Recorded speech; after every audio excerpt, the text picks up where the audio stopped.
www.djakashbabu.in www.djakashbabu.in आकाश बाबू आकाश बाबू आकाश बाबू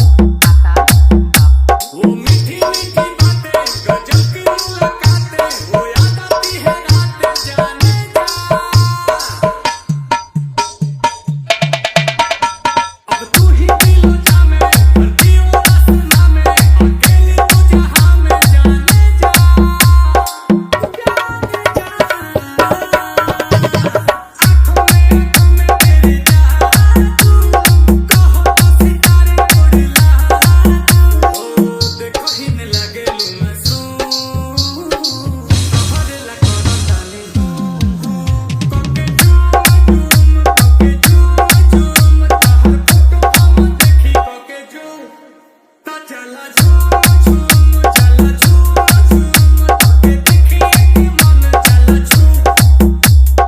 www.djakashbabu.in www.djakashbabu.in आकाश बाबू आकाश बाबू आकाश बाबू आकाश बाबू तू ही मेरी कहानी तुझ में ही जिंदगानी इस कैसे भी हो पाली जाने जा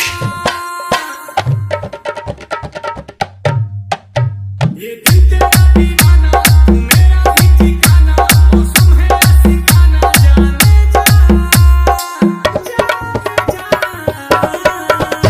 सांसों में तू बसी है लबों पे मेरे तू ही हंसी है गुची के लगा के परफ्यूम इधर बलास्ट करे बूम बूम कोके झूम तहर फोटो हम देखी कोके झूम हो चला झूम